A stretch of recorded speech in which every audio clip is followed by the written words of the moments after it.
sol filtrat de migdia. No hi corre un alè de vent que també...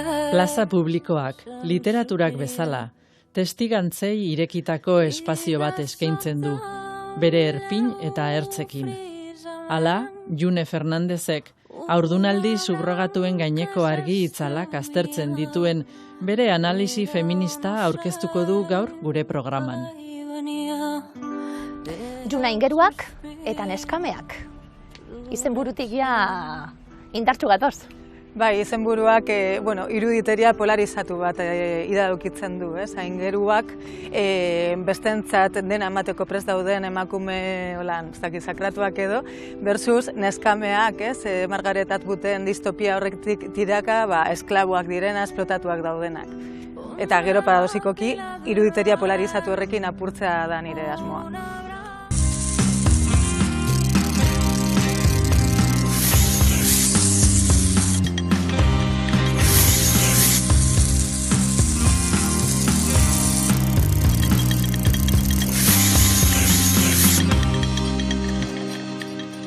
Emango dizkiguzu pistak, June, ze gai, aukeratu duzun eta mai gainean jarri. Apurtxo bat danon ahotan dagoelako errealitate bata, baina ez dugu eztabaida publikoa egiten. Haurdunaldi subrogatuei buruzko analisi feministak. Bestak beste, nola izendatu haurdunaldi subrogatuen kontu hori, eta argi izan duzu analisi feminista bat egin nahi zenuela. Bai, gaia niretzat superapasionantea da, betidanik edo, ez? Hasiera batean entzule bezala ezagutu nuen, entzun nituen Sara Lafuente Fune soziologoa edo Itziar Alkorta zuzenbide zibileko irakaslea den diskurtsoak, eta iruditu zitzaidan, politikoki eta inkluso intelektualki oso gai konplexua eta buruhauste handikoa, ez? Orduan, gaiari bueltaka ematen ibili naiz urteetan zehar, eta iruditu zait interesgarria ekarpen hau egitea feminismotik, baina modu kaleidoskopiko batean, oso desberdina da pentsatzea gaia filosofiatik, zuzenbidetik, antikolonialismotik, ez dakit, kulturatik, legetatik, orduan, begirada hori guztietatik tiraka, ikusi aldituzu milaka ikuspegi eta hortik zurea indartu edo zalantzan jarri. Eta gero esan duguna, kontzeptutik bertatik, alkilerreko amak eta bar, sabelak eta entzuten duguna, karo guztiak daukalako, sekulako lana dago hemen, guztiak dauka bere konotazioa, bai, ezta? Bai, nik uste dut hori badirudiela, lerratu behar zarela, diskurtso jakin batekin, hori ez, alokairuzko sabelak, emakumeak dira esplotatuak, umeak daude salerosiak ez dakit zer, eta hor da alokairuzko sabela, edo bestela haurdunaldi subrogatua erabiltzen baduzu, gure umeak dira, gure eskubidea guraso izatea, eta dena da perfecto, eta ez diogu sistemari kritikarik egiten, ez? Orduan naizetanik haurdunaldi subrogatua kontzeptua erabili dudan batez be, ikuspegia bada kritikoa, bada feminista, antikolonialista, antikapitalista, baina beti ere pizkat diskurtsoa finduz, ez? Denak esaten badugu adibidez, emakume guztiak direla esplotazioaren biktimak, esplotazio jakin bat ematen denean, dena sartzen dugu zaku berdinean, esan nahi dut, ezin dugu zaku berdinean sartu Kanadako emakume bat, klase ertain altukoa hau egin duena borondatez, gero zalantzan jarri dezakegu zergatik borondate hori, Indiako edo Mexikoko emakume batekin, zeinek kontratu bat sinatu duen informazio oso gutxirekin, eta bere oinarrizko eskubide guztiak urratu diren, ez? Iruditzen zait gainera, indargunea liburuaren hori dela, testu inguru mundiala jarriko dugulako, azkenien praktikan nazioartean egiten den praktika bata, guzti ukitzen diguna, dinot gizarte moduen, eta azkenien horrenbesteko zabalera hartuta, ematen dizkizu zalantzak, gure begirada beti delako bertotik egiten duguna, gure posiziotik egiten duguna, eta hori izan da purtsu bat helburua bai liburuarena, ezta? Ez da bai da dezagun. Ez dizkizut emango formula magikoak eta erantzunak, baina eztabaida dezagun da polarizazio hori amaitu, guztiak daukalako bere baina hori. Bai, besteak beste nazioarteko esparru hori da erronka gai honetan, ez? Azken finean, praktika nola estatu espainolean ez den onartzen, jendeak gurasoek jotzen dute atzerrira, baina eske atzerria izan daiteke, esan bezala Kanada, Estatu Batuak, Mexiko, edo eta Ukraina orain dela gutxi arte, edo eta, hola, Afrikako hainbat herrialde azken urteotan, orduan, testu inguru bakoitzean oso desberdina da, erditzeko modua emakumeek dituzten bermeak edo berme faltak, egoera sozioekonomikoa, eta gainera, ez dira, realitate isolatuak, baizik eta merkatu transnazional baten parte da guzti hau, eta merkatu horrek dirutza mugitzen du, Orduan hori da, besteak beste erronka, esan dezakegu honen kontra gaudela, ordezkapen bidezko ernalketaren kontra gaudela, baina nola gelditu, kontuan izan da, fenomeno globalizatu bat dela, eta munduko imperio nagusietan Errusiaz dut aipatu, errotuta dagoela orain dela 30 urte, Orduan, liburuan egiten den galdera bat da, zer egin, bertaratu edo egin beharko genuke haurdunaldi surrogatu kilometro zero bat, horrek baditu ere bere alde onak eta txarrak liburuan deskubrituko dituzuenak. Erraza da haurdunaldi subrogatua arbuiatzea. Intentziozko gurasoak, telebistatik ezagutzen ditugun pertsona ospetsu aberatsak direnean. June urte askotako lana da liburuaren atzien? Bai, hala da, liburuarekin berez 9 hilabete besterik ez naiz egon, baina aurretik Pikaran eta Argi aldizkarietan publikatutako reportaje eta elkarrizketak ere daude oinarrian, eta bestetik liburu nahiko kolektibo bat da. Euskal Herriko 19 feministei elkarrizketak egin dizkiet, eta horietariko bakoitzak ekarri du bere trebakuntza, bere espezializazioa, badanon artean analizi mardula egiteko. June, esan dugu idazlea, liburu batzuk kaleratuta ja, kazetaria, Pikara magazin, aldizkaria aipatu dugu, eta izan zinen sortzaile bere sasoian bebai, eragile nagusietako bat, baina portxuet eragile feminista esaten duguna bebai, ezta? Kontuei eta mai gainean ditugun gaiei buruzko bestelako ikuspegi bat emateko, eta bada liburuaren helburuetako bat hori bebai, eztabaida piztu nahi da, baina ikuspegi hau ekarrita, ezta? Bai, hala da, dakigunez kazetaritza ez da neutroa eta ez da aseptikoa, orduan nik beti uztartzen dut grina horrekin, eraldaketa sozialerako ekarpen hori egiteko nahia daukator, intzidentzia politikoa, soziala eta eztabaidak piztea, meloiak irekitzea, hori da nire liburu baten tituloa gaztelaniaz, horrek motibatzen nago asko. Bestak beste aipatuko dugu, gaztelerazko bertsioare ataioka daukagula liburuarena. Bai, gaztelania Sueños y vasijas deituko da eta konsonik plazaratuko du, bai. Eta, esan dugu, azkenien, abaniko zabal bat jarriko diguzun bai gainean, gaiaren inguruan hausnarketa egiteko, oso barrutik eta tripetatik datozkigu gai hauei buruzko iritziak, ezta? Edo oso kontra gauz, edo alde, bainarik jarri gabe, eta purtsuet liburua irakurri eta gero, zalantza horiek piztie, dana ez dela zuri edo baltza, ezta? Gris asko daudela, gainen inguruan bebai. Nire asmoa azkenean da, alde batetik, oso kontra daudenek, buelta bat eman diezaioten haien sinismen eta aurre iritziei, bademagun. Adopzioa da alternatiba etikoa. Ziur gaude horretaz, erraztu behar dira adopzioak, adopzio sistema bermeak dituelako da hain motela adibidez, ez? Eta alde daudenen kasuan, nahi dut piztu haiengat, kontzientzia politiko-kritiko minimo bat, ez? Hau ez da askotan edabideetan agertzen diren testigantza superidealizatuak edo, guraso izateko eskubidea daukagun premisa hori zalantzan jarri nahi dut bebai. Eta hor erdian, pertsona asko daude ni bezain galduak edo kontraesan ugarirekin, ez? Orduan, kontraesan horrekin ere jolastea zen asmoa eta defendatzea zalantzan, nabardurak eta hori dilemak, ez? Hauexek dira nire gomendioak. Lehendabizi, Pensar Komun Iceberg, liburua, Gai Onero argitaletxeak plazaratuta, Olivier Remo da egilea, Frantziako filosofoa, eta liburu honek asko unkitu ninduen kultura artikoa gerturatzen digulako, eta bereziki gizakiok naturaren rolean edo lekuan jartzen gaituelako. Gero orain nobedade bat gomendatuko nuke Antxon Kazabon eta Jokin Mitxelenaren Elbira Zipitria andereñoa, interesgarria, oin dela gutxi dokumental bat egin da, eta hau aurrentzako liburua da, albuma, eta kontatzen digu andereño aintzindari ezagunaren bizipenak. Eta bukatzeko, Errenteriako liburutegiak antolatzen duen jarduera baten eta lehiaketa baten fruitua berriki aurkeztu da, eta Eguratsak atmosferak du izena.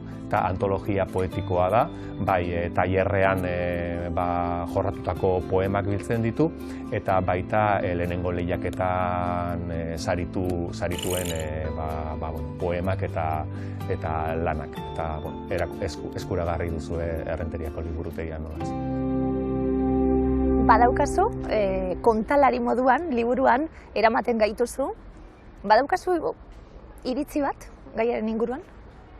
Iritzi nagusia da hori, gaia konplexuegia dela eslogan simple batekin solbatzeko moduan, ez? Eta gainera, iruditzen zait alde batetik gure inguruan ematen den praktika bat dela, aldi berean praktika globalizatu bat, merkatu transnazional batean txertatuta dagoena, eta beraz, alde batetik izan dezakegu iritzi bat praktika individualei buruzkoa, ia familia eredua zilegi iruditzen zaigun ala ez, etikoa iruditzen zaigun ala ez, baina gero zer gertatzen da sistemarekin, ugalketa merkatuekin, eta zein den irtenbidea, ez? Osea, inkluso kontra egongo banintz, etikoki erabat kontra egongo banintz ere, elkarrizketatu ditudan hainbat kontra daude berez, ez dakit, eremu teorikoan, baina gero zer egin honekin kontuan izan da, Estatu Batuak, Errusia bezalako potentzietan praktika hau erabat normalizatua dagoela, ez?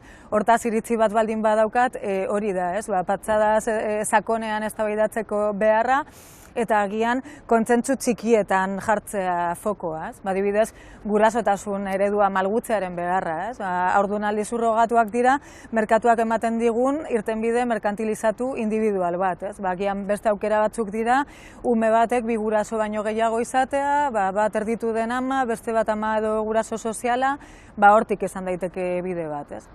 Hori oso interesgarri, iruditzen zait, besteak beste, ama izango zelako, erditzen dena, zalantzak horrekin nik, liburu irakurrita gero, aita izango litzatekelako, hasia jartzen duena, eta bar, eta horrela dago, adostuta, eta hori zabaldu alda, azkanien nor da, guraso zaintzen duena, ez da? Nik uste dut, daukasun posturan eragiten duela asko zure posizioak eta zure biografiak. Orduan ni gurasoa naiz, beste pertsona batekin batera, gizonaz den pertsonaz binario batekin batera, legearen arabera bi ama gara, eta orduan dinozu, Espainiako legearen arabera ama da erditzen dena, aita da, zuk esan bezala, hasia jarri duena, baina zer gertatzen da gure familian adibidez, gara bi ama, biak berdin-berdin, onartuak izan nahi dugu, aitortuak gara berdin-berdin, naiz eta batek erditu izan eta besteak ez. Orduan, hori estrapolatzen badut beste gai honetara, nola ez dudan onartuko, bi guraso direla, esan nahi dut, kontra esaten da, kontratu bat sinatzak ez zaitu guraso bihurtzen, baina nire alabaren beste ama guraso da, gure artean akordio horretara heldu garelako, ez du hasirik jarri, ez du ernaldu, ez? Orduan niretzat hori da beste erronka bat, nola Tere Maldonadok filosofia irakasleak liburuan aipatzen du koherentzia diskurtsiboa, ez? Zeo zer defendatzen badut nire eredurako, nola ez dudan aitortuko beste ereduen kasuan. Eta argi eta garbi dagoena da, gaur egungo gure gizartietan, ugalkortasun arazo bat daukagula. Eta hori horrela da, beranduago nahi dugu ama izan, beranduago egiten ditugu plan guztiak, zailtasun batzuk daude, esan duguna, adopzioa oso estereotipoa badaukagu perfektua dana, azkanien, oso ondo azaltzen duzu bai, eta zer daukan atzetik eta bar, zer irtenbide emango zaio, existitzen den kontu bat dalako haurdunaldi subrogatuena. Alde batetik nik uste dut hori, Sara Lafuente-Funes soziologak oso ondo azaltzen du haurdunaldi subrogatuak txertatu behar ditugula ugalkortasunaren industria oso horretan. Orduan, ikusten dugu gai honekiko paniko handia daukagu eta normala da, baina bestetik Espainia da mundu mailan bigarren potentzia, Estatu Batuen atzean ugalkortasun industrian. Zergatik, hemen obuluak donatzea oso erreza delako, dirua delako pizgarri bat, naiz eta donazio deitzen zaion, anonimotasuna bermatzen delako, eta hori umeen eskubideen kontrakoa da, hori Europa mailan onartu izan da, orduan gaude halako paradisu batean, ez? Orduan, bueno, haurdunaldi surrogatuak dira izeberraren punta, baina nolabait jarri beharko genuke zalantzan, eredu osoa eta ikusi ze alternatiba komunitario dauden, ez? Horretarako adibidez, emakume ijitoak, Amuge elkarte feministako emakumeak elkarrizketatu ditut, eta niri, bueno, estimulantea egiten zait entzutea haien esperientzia, ze askotan txuritasunetik epaitzen ditugu haien amatasun moduak, ez? Gazteegi direla ama, baina egokiago alda gure eredua, 40 urterekin amatzea eta badirutza gastatzen eta prozesu emozional fisiko oso latzetan, ez? Orduan, bueno, hori dena hankaz gora jartzea da asmoa eta hortik alternatiba komunitarioak esploratzea aldela. Kasu honetan, hautatut liburu madarikatu bat, gibelean zer suposatzen duen madarikatua izateak. Azalduko dut. Pedro Lemebel, aktivista homosexuala izan zen Txilen, eta periferiatik idatzi izan du, eta nik gaur gomendatu nahi dizuedan liburua Poco Hombre da. Las Afueras, Bartzelonako argitaletxeak bildutako artikulu desberdinen liburua. Marginalak diren pertsonak, baztertuak, disidenteak biltzen ditu liburu honetan, gaina Pinocheten diktaduraren kontra aritu zen, eta gainera biziki periferia batetik. Kuestionatuz LGTBI mugimenduko ibilbidea unitz, eta baita Latinoamerikako ezker ofizialista. Eta bertan badago poema bat, bikaina, bere obraren hasierako testu bat, eta liburu hau gainera LGTBI irakurketen baitan harribitxi bat iruditzen zait gainera. Marian Engel idazle kanadarraren hartza, 76ko novela bat, da kanadar literaturako nobelarik polemikoenetako bat, oso kuriosoa, diferentea, eta oso ausarta ere bai, are gehiago bere garairako. Kontatzen du Lu izeneko neska liburuzain baten eta hartz baten arteko harremana, eta horraino kontatuko ez dute spoilerrik egin nahi. Nik nahiko gustura irakurri nuen, denetarik sentitu nuen irakurri bitartean, sentitu nuen harridura, barregura, deserosotasuna, nazka ere bai. Ez dago euskaraz, novela labur samarra eta pentsatu nuen divertigarria izan zitekela olako novela bat euskarara ekartzea. Inspirazioa eramaten hau poesiara, eta uste dute liburu gomendagarri bat zentzu horretan dela Jon Gerediagaren Natura berria liburua. Eta, bueno, bertan filosofia eta poesien arteko bidegurutzea topa daiteke, denboraren jariotasuna, naturarekiko eta paisaiekiko harremana, eta, bueno, irudimena pizteko eta hitzak dastatzeko oso aproposa. Eta urtaro ilunen zeinuak, lo daude egurraren bihotzean, loratuz doa likena azalean, isilean, zauri baten antzera. Ikuspegi ezberdinak esan dugu, filosofikotik, kulturatik, familia ereduetatik, legeetatik, zema gauza esateko, legeztatu ez legeztatu, beti gaudelako kontra alde, eta esaten dizut, ni neu, a priori eta tripetatik oso kontra egotearen jarrera ateratzen zait, baina liburu irakurrita zalantza batzuk piztu zaizkit eta ideia batzuk ere jasota, bestak beste altruismoarena. Gero legeztatzera goaz edo ilegalizatzera, ez da, baina altruismoarena ustez eta a priori oso aldeko nintzen orain arte, liburu irakurrita gero zalantzak sortu dizkidana era indartsu baten. Bai, adibidez, bi legedia mota daude, ez?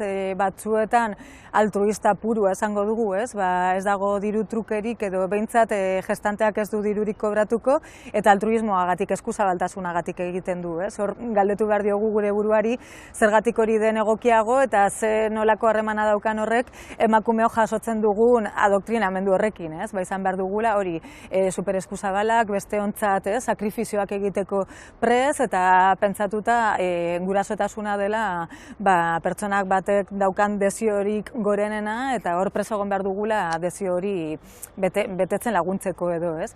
Beste kasu batzuetan, eta hori da Espainian saiatu zen eredua, Ciudadanosek proposatu zuena, da altruista con compensación. Hau da, bai dago dirua, ordaintzen zaio emakumeari, baina ez da soldata baizik eta hori diru kaltea, eta hor, badirudi, motivazio nagusia izan behar duela berriro ere altruismoa, eta gero, konpentsatzeko donazioekin egiten, obulu donazioekin egiten den eufemismoa. Azkenean emakumeek bai egiten dute diruagatik, neurri handi batean, baina deitzen diogu donazioa pizkat gure kontzientziak lasaitzeko, ez?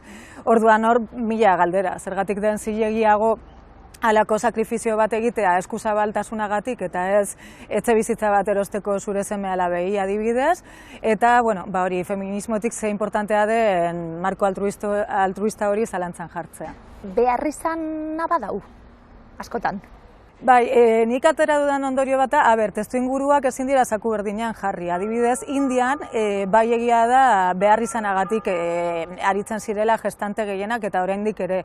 Baina aldiz, Kanadan hori eredua altruista da, eta Mexikon adibidez, egoera, Ukrainakoa ere aipatuko dut, pobrezia egoera baino, prekarietate egoera eta eskubide sozial falta egoera, ez? Adibidez, Ukrainako egoera oso arrunt bat da, amatasun baimena daukatela eszedentzia moduko bat 3 urtez, diru laguntza publiko batekin oso xumea dena. Orduan ezin dute diru laguntza hori bateratu enplegu formal batekin, baina bai gestante izatearekin, ez? Orduan da biziraute estrategia hori, ez? Legedia gehienetan pobrezia egoeran dauden emakumeak kanpo geratzen dira.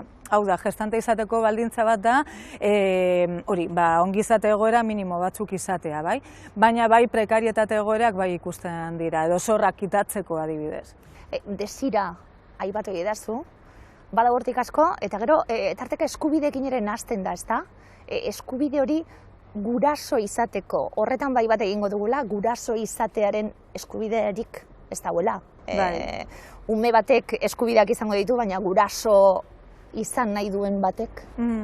Bai, hor beste korapilo bat dugu, ez? Ni ere bat nator guraso izatea ez da eskubidea, baina ni guraso izan naiz osakidetzakin seminatu nahuelako debalde, ez? Orduan hor, ateratzen den korapilo bat da non jarri muga, ez? Estatuak ze gurasotasun eredu erraztu behar ditu, inkluso sustatu, inkluso finantziatu, ez? Orduan, hori da beste korapilo bat, bai. Hori galdetu beharko zeniokete 10.000 kilometro eginda Reno Nevadako Bildo Glasi. Aresek erantzungo luke galdera hori. 1969, uztailak 10, Ricardo Arregi hil zen. Eta handik 10 egunera, Gabriel Arestik Andoaingo San Martin elizan irakurri zuen poema. Eta poema horren zati batek esaten du. Eta Sasiolako bidertzean, nire anaiaren zapata odoleztatuak ikusi nituenean, zapata haiek nireak izan zitezela, eta odolura nirea izan zedila guratzearen indarrez, kezko bola batek itotzen zizkidan biriak. Hortik dator. Nik itzuli gehien bat komikiak itzultzen ditut. Komikiak. Eta komikiak itzultzen ari naizenean, jolasean ari naiz. Ezer idazten ari naizenean, eta batez ere Mirande idazten ari naizenean, hor ez dago jolasik, hori jokoa da. Gandiagak esaten zuen, Vitoriano Gandiaga poetak esaten zuen, frantziskotarrak, ez zela euraldi onik ez txarrik. Eta nire kasuan ez dago elkarrezketa errazik, ez zailik. Badira 20 urte, armiarma.com webean, idazlei egindako argazkiak jarri zituzten galeria handi batean. Eta orduan sarrerako nahi izan nuen testu bat bilatu eta aurkitu nuenetan Man Raidena gustatu zitzaidan. Argazki on baino argazki ederra zari zen. Eta zer da argazki ederra galdetzen zuen. Zer da argazki ederra? Zer da emakume ederra, ez dakit. Zer da pintura abstraktu bat, zer da pintura figuratibo bat, ez dakit.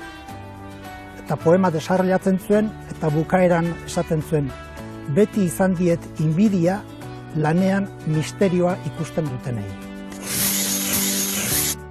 Bai, baina ez da hemen esatekoa. Norbait berriz ikusi nahi duzunean, ez adiorik. Norbait berriz ikusi nahi ez duzunean, adio sekulakotz. Eta oro har amaiera eder bat litzateke tonban ehortzia. Eta gero esan duguna, legei dagokienez, azkenien nazioarteko, ze kontu den, ezta? Batzutan, obulo bat eskatzen dugu, neuri espada obulo zuri bat topatuko nuke, segurazki sabel ez zuri baten izango nuke, gero herrialde baten papelak lortuko nituzke, baina gero etxera etorri eta limbo horretan umearen eskubideak bermatzeko lortuko nuke eraren batera edo bestera hori guztia legeztatzea logikoa dalako, ezta? Aurra zurekin geratzen dalako, gurasoa zaralako, baina bide horretan guztian trampa asko egon behar den moduan, azkenien bermatu behar dalako ume horiek bebai, guraso batzuk izatie, hori ere sekulako korapiloa da. Bai, niretzat da laberinto baten moduko legediarena, ez? Orduan liburuan esploratzen dugu, debeka dezagun, Espainian berez debekatuta dago, baina gero nola aplikatu debeku hori kontuan izan da, umeen interes gorenaren arabera, umearen filiazioa arrastu behar dela, hau da, ez egingo dugu ume horiekin, adingabentzako zentro batean utzi, adopzio sisteman utzi umeak, kontuan izan da, familia daukatela, haien eskubideak, haien ongizatea bermatzen dutenak, ez? Orduan, zer egingo dugu guraso horiekin kartzelatu, badirudi bide punitiboa nahiko komplikatua dela. Baina bestetik, legeztatzen badugu, zer eredu? Baldin erabiltzen, hautatzen badugu Portugal edo Erresuma Batuak bezalako eredu garantista bat, hori altruista eta osasun sistema publikoan, estatua kontrolatuta ez dakit zer gertatzen da, familia askorentzat errezagoa dela estatu batuetara jotzea, ordaindu, zurean, zure herrialdean patxadaz berme horiekin egitea baino. Berriro ere egingo dugu, estatu batuetara joaten dena zigortu, orduan, hor, ni oso galduta nago, eta iruditzen zaiz, buelta bat eman behar diogula, igual ez dela momentua, Oihan Etxebarrieta EH Bilduko parlamentariak partatzen du liburuan, eurek egin zuten proposamen bat 2017 urtean, eta egun iruditzen zaio ez dela momentu politiko egokia.